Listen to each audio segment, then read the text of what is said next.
It was the kind of summer day people dream about. Bright skies, the sound of splashing water, and kids laughing like the world had no problems. The Ridgewood Estates community pool was alive with energy. Sun umbrellas open, lemonade cups sweating on the tables. Mothers chatted quietly in lounge chairs. Teens played water tag in the shallow end. But for Nathan Cole, none of that mattered. His eyes were on his daughter, Emily, sitting by the edge of the pool in her wheelchair, clapping and laughing at every cannonball splash. She couldn't swim. She couldn't even step into the water without help. But she loved being near it. Loved the breeze, the shimmer of light, the smell of chlorine that reminded her of freedom. Emily was 9, tiny for her age, and paralyzed from the waist down due to a drunk driver years ago. Her chair was her world now, but her smile made up for everything she'd lost. Nathan sat a few feet away, sipping water from a bottle, his frame relaxed but alert. Years in the Marines had trained him to watch everything without seeming like he was watching. He wasn't wearing his medals or the uniform that used to draw salutes. Here, he was just a single dad with a daughter he loved more than anything. And then Karen arrived. She walked in like she owned the place. Short blonde hair sprayed into a helmet, a sun hat tossed over one arm, clipboard in hand like always. Karen Douglas, head of the HOA and self-proclaimed guardian of Ridgewood's sacred rules. She scanned the pool area, nose wrinkling at the sight of pool noodles and sunscreen bottles out of place. But then her eyes landed on Emily. Her steps quickened. "That's not a handicap zone," she barked, pointing at the wheelchair like it was trash. "She's blocking the entrance." Nathan looked up slowly, his jaw tight. "There's more than enough room. She's not bothering anyone." Karen didn't listen. She never did. Without warning, she grabbed the wheelchair handles and snarled, "Maybe this will teach you." Then, with one hard push, she shoved it forward. There was a scream, a splash, and the world stood still. Emily was in the pool, and Karen had no idea who she'd just messed with. Nathan Cole hadn't planned to move to Ridgewood Estates. Not really. But after his wife's sudden death in a highway collision, and the weeks of silence that followed inside the house where too many memories lingered, he packed up what was left and went looking for quiet. For Emily, his daughter had only been 6 when the crash stole her ability to walk. In the blink of an eye, her spine had been damaged beyond correction. Doctors said she'd never regain the use of her legs. But it wasn't her body that broke Nathan's heart. It was watching the spark in her eyes dim when she realized she'd never run again. So they moved. Ridgewood was clean, organized, peaceful. It had good sidewalks and a community pool, a small park with swings. The houses looked nearly identical, but Nathan didn't mind. He wasn't looking for excitement, just a place where Emily could feel safe, even if he never really would again. They settled into a quiet beige house at the end of Roseleaf Circle. Nathan installed a sturdy ramp himself within days. He didn't bother asking for permission, he wasn't used to needing it. In the Marines, if something needed doing, you did it. That mindset didn't sit well with everyone in Ridgewood, especially not Karen Douglas. She introduced herself 2 days after they moved in, knocked on the door with her clipboard and rehearsed smile. She spoke to Nathan like a school principal checking in on a failing student. "We have guidelines," she said, tapping her pen on her palm. "I hope you've read the HOA packet. The ramp? It should have been approved first." Nathan didn't argue.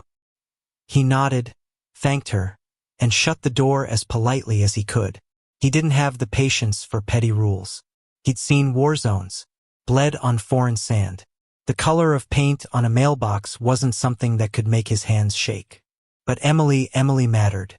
So he let the rules slide, as long as they didn't interfere with her. But Karen wasn't finished. She watched them, constantly, from behind curtains, while walking her dog. She didn't see Nathan Cole, former Marine commander. She saw a single dad who didn't bow to her rulebook. And that, to Karen, was a threat. Emily, unaware of the tension, settled into her new world. She made chalk drawings on the sidewalk, painted flower pots with her dad, waved at neighbors. Her laugh began returning, soft at first, like a bird testing its wings again. But Karen noticed, and she wasn't having it. The first formal complaint arrived folded neatly in their mailbox, printed in bold black letters. Ramp not approved by HOA committee. Violation. Aesthetic disruption. $75 fine. Nathan held the letter in his hands, jaw clenched. He didn't tell Emily. He just paid the fine and reinforced the ramp's edge with rubber lining so her chair wouldn't slip. But when the second notice came, this time citing clutter in the front yard, Emily's therapy bands drying on the porch railing, he knew this wasn't going to stop. Karen escalated quickly.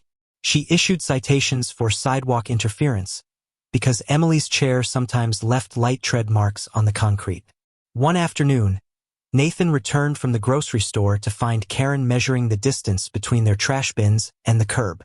Another day, she stood outside taking photos of their front window decorations, claiming they didn't match community guidelines. But the worst came the day Emily invited two neighborhood kids over. They played near the driveway, laughing, drawing unicorns and suns in chalk on the concrete. Nathan watched from the kitchen, smiling. For the first time since the accident, Emily was smiling without a trace of sadness. That was when Karen arrived. She stormed across the street, fuming, and scolded the kids for loitering on someone else's property. "This is not a playground," she snapped. "You're disturbing the peace." The children scattered, startled. Emily's chalk rolled out of her hand and cracked in two. Nathan came outside, calm but firm. "She's just playing, Karen. There's no harm in that." Karen pointed at the drawings like they were graffiti. "This isn't a daycare. You're encouraging nuisance behavior." Nathan didn't answer. He just stood still, watching her walk away, her sandals clacking like a warning. From that point on, neighbors kept their distance. They didn't speak much. Some waved weakly, others crossed the street. Nathan noticed the isolation grow, but he couldn't blame them. Karen had built a kingdom of fear out of newsletters and noise complaints. Emily noticed too. She stopped drawing on the sidewalk. She stopped inviting friends over. One night, as Nathan wheeled her into bed, she looked up at him and whispered, "Did I do something wrong, Daddy? Is it because of the chair?" His heart twisted. "No, baby," he said softly. "It's not you. Some people just don't know how to be kind." She nodded, but her smile didn't come back that night. By late spring, Karen's obsession had reached new heights. She began sending notices to Nathan almost weekly, picking apart things no sane person would even notice. Emily's humming from the porch, auditory disturbance, her therapy equipment visible through a window, visual inconsistency, a neighbor's dog barking next door. Somehow, Karen claimed it was encouraged by Emily's noise. Nathan endured it all in silence, not because he was weak, but because he was tired of fighting every little battle. In the Marines, he'd faced insurgents and warlords. At home, he was facing something more insidious, a woman with too much authority and too little compassion. And now it wasn't just about him anymore. Emily was becoming anxious. She flinched whenever someone knocked on the door. She asked if they should move again. The spark she had finally regained was flickering under the weight of Karen's relentless harassment. Then came the HOA inspection day. Nathan didn't know it was scheduled. No one gave him notice. But that morning, Karen arrived with two other board members, marching down the street like an inspection squad. She took photos of the ramp again, of Emily's chair, of the slight discoloration on the grass where her therapy mat lay sometimes. Nathan stood on the porch, arms crossed. Karen didn't acknowledge him. She just muttered to the others, "You let one exception in, and soon everyone wants to break the rules." He'd had enough.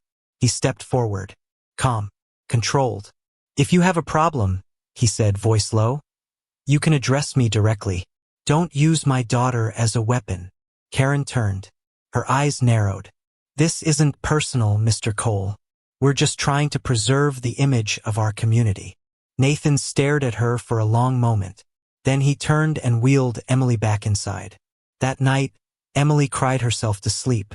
Nathan sat in the living room, staring at a family photo. His wife's smile frozen in time. His daughter, before the accident, still able to run. The rage built quietly inside him. Not the loud kind, but the deep kind. The kind that stays controlled until the moment it doesn't have to be anymore. And that moment was about to come. The Ridgewood community pool had been Emily's favorite place. Even if she couldn't swim, she loved being near the water. Nathan would sit nearby, reading or simply watching her light up at the giggles and splashes around her. It gave her a sense of normalcy she desperately needed. That day, everything had seemed perfect. Kids played. Parents chatted. Emily was laughing, until Karen showed up. She stalked in, dressed for drama, her oversized sunglasses catching the sunlight like searchlights. Her eyes locked on Emily like she was an intruder, her lips pressed into a scowl. Then she pointed at the wheelchair. "This isn't a handicap zone," she said sharply. "She can't sit there. She's in the way." Nathan stood, his eyes unreadable. "There's enough space for everyone. She's not in the way." Karen sneered. "You think the rules don't apply to you?" He stepped closer. "Back off, Karen." But she didn't back off. She stepped forward, rage simmering just beneath the surface, and grabbed the handles of the wheelchair. "No more special treatment." She shoved. The chair rolled once, twice, and then tipped. Emily's scream cut through the air. A splash followed. Silence. Nathan's heart stopped. He didn't think. He just moved. In one fluid motion, he leapt into the pool, cutting through the water like a missile. He reached her in seconds, wrapped his arms around her tiny frame, and surfaced. Emily coughed and cried, her soaked hair sticking to her face. Her lips were pale. She couldn't breathe right. He carried her to the shallow end, lifted her out, and laid her on a bench. She clung to him, gasping, terrified. "Karen?" She stood a few feet away, arms crossed, scoffing. "She's fine," she muttered. "Don't be so dramatic." Phones were out. People had recorded everything. Whispers swirled like wildfire. But Nathan didn't look at the crowd. He looked at Karen. And in that moment, the soldier inside him woke up. Nathan stood up slowly. Water dripped from his clothes. His chest rose and fell with quiet, simmering fury. He unzipped the soaked jacket he'd thrown on earlier and let it fall. The air shifted. Beneath the jacket, his military insignia gleamed against his soaked shirt. On his belt, tucked securely, was his Marine badge, earned through decades of honorable service, leadership, and combat. "I'm not just some guy with a ramp," he said, voice calm, voice lethal. "I'm a retired Marine commander, and you just assaulted my disabled daughter." Karen's face drained of color. She opened her mouth, but no sound came out. Nathan pulled out his phone, called directly into the sheriff's department. "I need officers at Ridgewood Pool. Witnessed assault. Child involved. Perpetrator still on site." Then he turned to Emily, now trembling in her towel, and knelt beside her. "You're okay, baby. I've got you." Sirens were already in the distance. Karen began backing away, her confidence unraveling. But she wasn't going anywhere. Not anymore. The days that followed moved fast. Police took Karen into custody that same afternoon, cuffing her in front of the entire neighborhood. She didn't resist. She couldn't. The videos circulating online showed everything. Her voice, her shove, Emily's scream, the splash. Nathan didn't speak to reporters. He didn't need to. His presence in full Marine dress at the HOA emergency meeting the next week spoke louder than anything he could have said. The board sat stiffly behind folding tables, pretending this wasn't their mess to own. But Nathan made it clear they had allowed this. They had enabled Karen. He played the footage from the pool, passed out a timeline of every citation, every false violation, every dollar Karen had tried to squeeze out of a father just trying to care for his daughter. One by one, neighbors stood up. Testimonies flowed. Years of fear, fines, humiliation. And then came the vote. Karen was officially removed from the HOA, effective immediately. But that wasn't the end. At trial, Nathan testified. His voice didn't shake. Not even when he described pulling his daughter from the deep end of that pool. He recounted the harassment, the damage, the fear Emily lived with because of one woman's cruelty. Doctors testified too. Emily had suffered trauma. Panic attacks. Temporary respiratory complications from nearly drowning. The judge didn't take long. Karen was found guilty of felony assault and child endangerment. She was sentenced to 4 years and ordered to pay damages, enough for a new wheelchair, therapy, and then some. Nathan didn't attend her sentencing. He stayed home with Emily instead. They painted the ramp in front of their house. Emily chose every color. Neighbors stopped by with cookies, flowers, apologies. The air felt different now. Lighter, brighter. One evening, as the sun dipped behind the trees, Emily wheeled up beside her dad on the porch. She looked at him, her voice quiet. "You didn't have to dive in like that, you know?" Nathan smiled, eyes on the sky. "I would have jumped through fire." She giggled. "You're my hero." He wrapped his arm around her shoulder and whispered, "You've always been mine."